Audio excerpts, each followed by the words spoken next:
è un momento d'oro.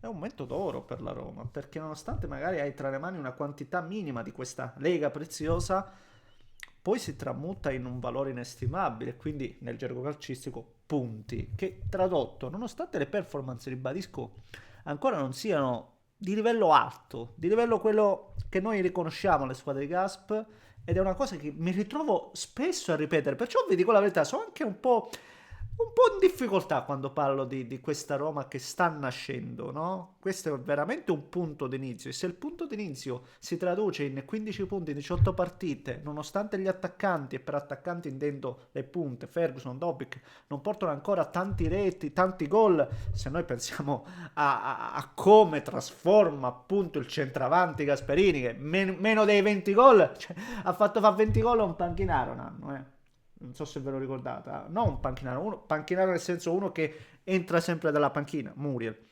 Quindi figuratevi un po' voi, senza tutto ciò il Gaspo ottiene 15 punti in 18 partite. Sì, 15 punti in 18 partite, bellissimo questo. 15 punti su 18. Ed è incredibile, ma è anche molto fortunato in questo periodo. Credo che non faccia un torto a nessuno dirlo, perché anche oggi la Fiorentina, specialmente nel secondo tempo, non ha prodotto meno della Roma. Però, a differenza della Roma, non massimizza, non capitalizza, non la butta dentro.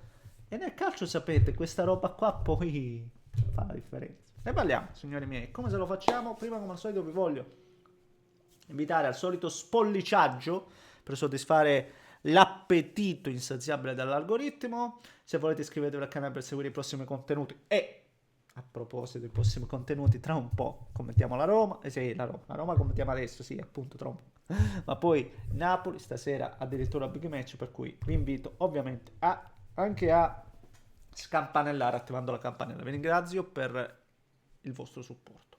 Grazie. Trovate tutto in descrizione. Allora, sì, non ha in questo momento due punte, non voglio dire affidabile, perché Dobbik secondo me a livello di gioco comunque qualcosina gliela butti davanti, qualche palla la domestica, un po' di dialogo c'è.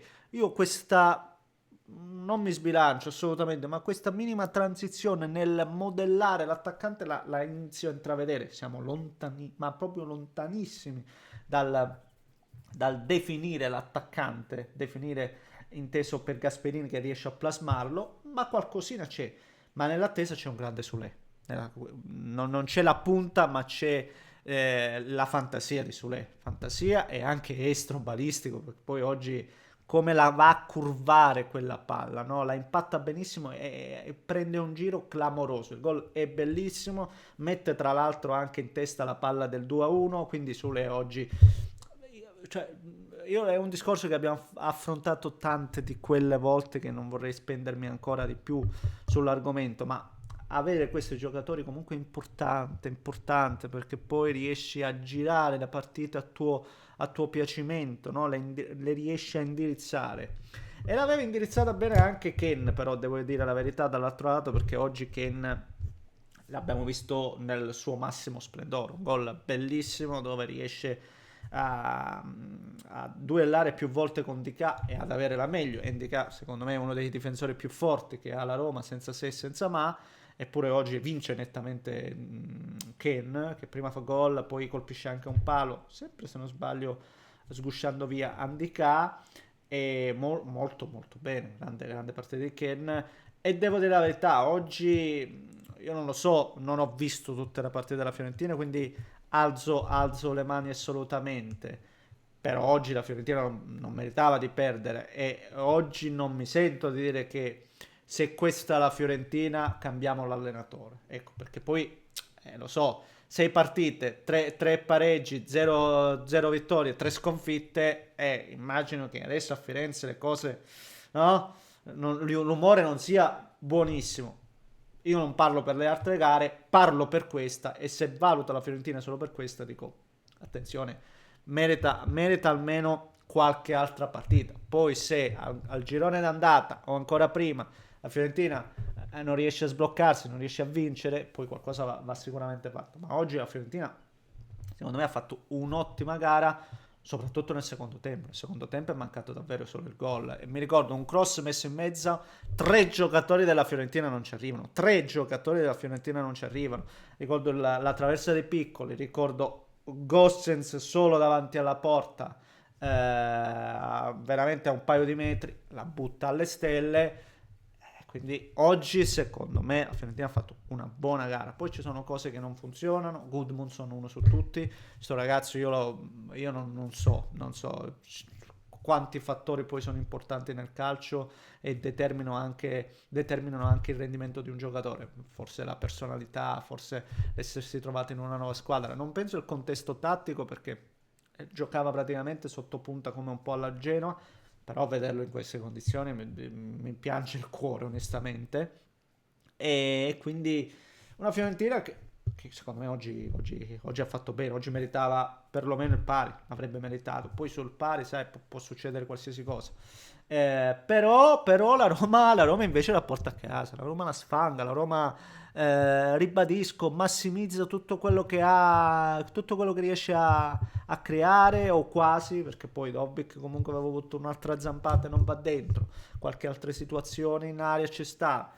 Mm, la scelta addirittura di togliere Dobbik, metti Dybala a punta per gestire un po', e l'ha fatto anche bene quel lavoro là, no?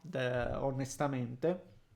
Però io mi aspetto una Roma ancora molto di più attrazione interiore, una Roma che costruisca almeno, dico almeno 10 palle con la partita, che ribadisca un qualcosa che alle squadre di Gasperini, alle squadre. Dico alle squadre perché anche il Genoa, no, di vecchia età, però noi abbiamo in testa i 9 anni dell'Atalanta, lì, lì si arrivava con tutti in aria e tutti una valangata di gol, e siamo lontanissimi da quel calcio là. Non sto dicendo che quel calcio sia per forza di cose migliori, no, ci sono partite che tu te le devi portare a casa anche così, anche con un Selic che sembra avere due polmoni, con della solidità e tutto il resto, assolutamente sì.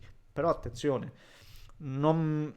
oggi non mi viene da dire che la Roma vince perché è stata solida, no, non posso dire questo perché mentirei, perché la Fiorentina ha avuto 3-4 palle gol gigantesche, cioè un palo di Ken, attraversa di piccoli, ribadisco, Gossens che ha un metro alla sbaglia sotto porta, un traversone messo in mezzo nel secondo tempo dove tre giocatori della Fiorentina non ci arrivano, una palla, una punizione da sinistra verso il centro dove Piccoli la solo spizza e quasi va dentro.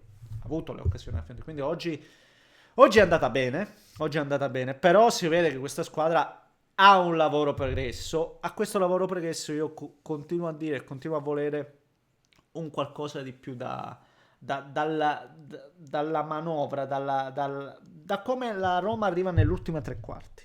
Ecco, qualcosa di più lì, ma ci arriverà, ci arriverà. Ma se nell'attesa, se in questo processo di crescita tu porti a casa 15 punti su 18, io penso che meglio di così non poteva andare alla Roma, senza ombra di dubbio. Va bene, signori miei, fatemi sapere la vostra di visione, di commento, tutto quello che vi pare, e niente, un grande abbraccio da Neschio. Ci vediamo dopo.